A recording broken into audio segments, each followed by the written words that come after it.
안녕하세요. 복지 알려주는 남자입니다. 지난 시간 수급자분들의 어려움에 대해 함께 공유해드렸고요. 오늘은 지난 시간에 이어서 제가 현장에서 만난 몸이 아파 어려운 분들에 대한 이야기를 함께 나누려고 합니다. 저는 사회복지 현장에서 경제적인 어려움으로 위기 상황에 놓여진 분들을 많이 만나고 그분들이 처한 어려움을 함께 해결하기 위해 노력하고 있습니다. 주거, 생계, 의료, 재난 등 다양한 위기 상황이 있는데요. 제가 만난 분들의 가장 큰 위기는 바로 의료적인 위기입니다. 의료적 위기를 해소하지 못하면 건강을 잃고 근로 능력을 잃게 되고 생계를 유지할 수 없어서 주거와 양육 등 또 다른 위기를 야기하게 됩니다. 마치 도미노처럼요. 그 파급이 그래서 의료적인 그 위기가 가장 크다고 할 수 있습니다. 그런데 중요한 부분은 이러한 위기 상황에 놓여진 많은 분들이 병원 시스템 또는 병원의 횡포 때문에 환자로서 적절한 치료를 받지 못하는 경우가 많다는 점입니다. 어떤 경우들이 있는지 그리고 그 대안은 무엇인지 여러 차례에 걸쳐서 좀 함께 나누어 보려고 합니다. 오늘 처음으로 나눌 주제는 응급의료비 따로, 입원비 따로, 돈 없으면 입원하지 마 라는 내용입니다. 우리는 보통 늦은 밤 또는 주말 갑작스러운 질병, 건강에 문제가 발생하게 되면 응급실을 찾게 됩니다. 응급실에서 진료를 받고 질환의 문제가 심각하면 퇴원하지 않고 응급치료를 받게 됩니다. 그런데 입원 전 응급실 비용을 별도로 지불해야 입원을 시켜주는 병원이 상당히 많습니다. 단돈 몇천 원이 없어서 생계에 어려움을 겪는 분들에게 이 비용은 매우 큰 비용입니다. 그리고 내가 입원하면 내가 응급실 비용도 내고 있지 못한데 그 입원비를 어떻게 감당해야 되나 라는 생각에 퇴원을 결정하고 그냥 집으로 돌아가셨다가 더 큰 병을 얻는 경우도 굉장히 많습니다. 저 같은 경우 현장에서 이러한 경험이 굉장히 많은데요. 실제 얼마 전 한 어르신께서 마비 증상으로 늦은 밤 연락을 주셨고 다행히 119를 통해 병원 응급실로 가시게 되었습니다.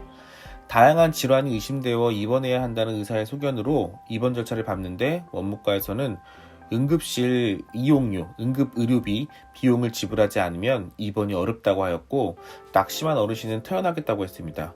원무과에서는 퇴원하려면 병원 측 책임이 없다는 자진 퇴원서에 사인을 하고 가라고 하였고 어르신은 어쩔 수 없이 사인하려고 했습니다.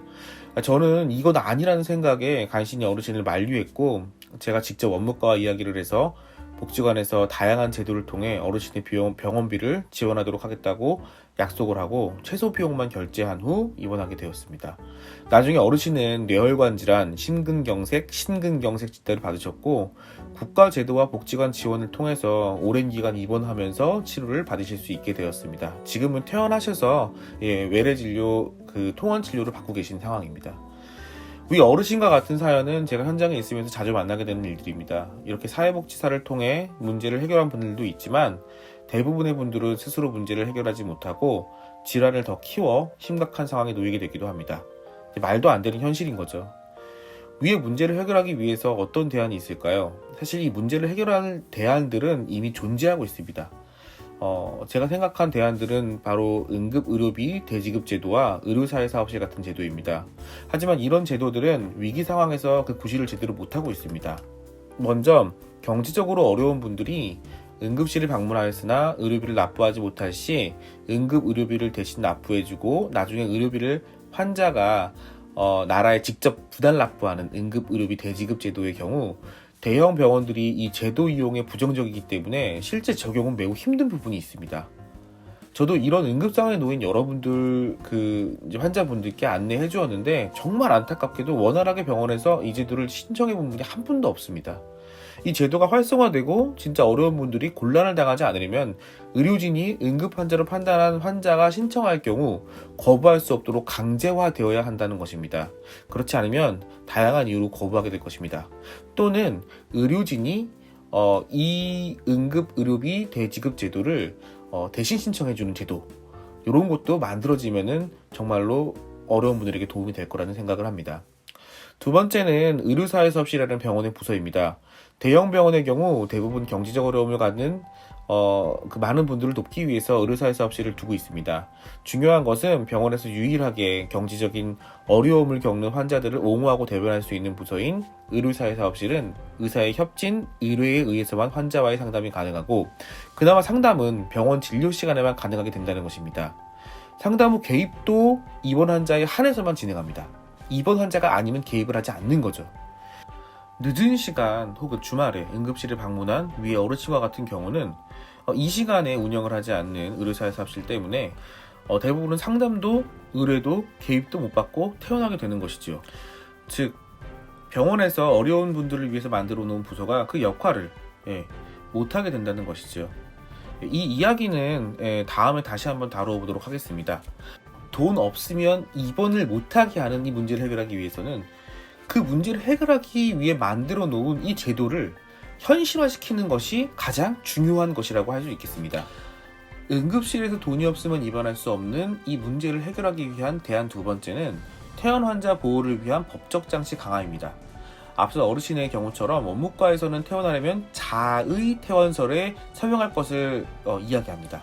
그 내용은 퇴원할 시 병원 측 책임은 전혀 없고 모든 것은 환자의 책임이라는 내용입니다.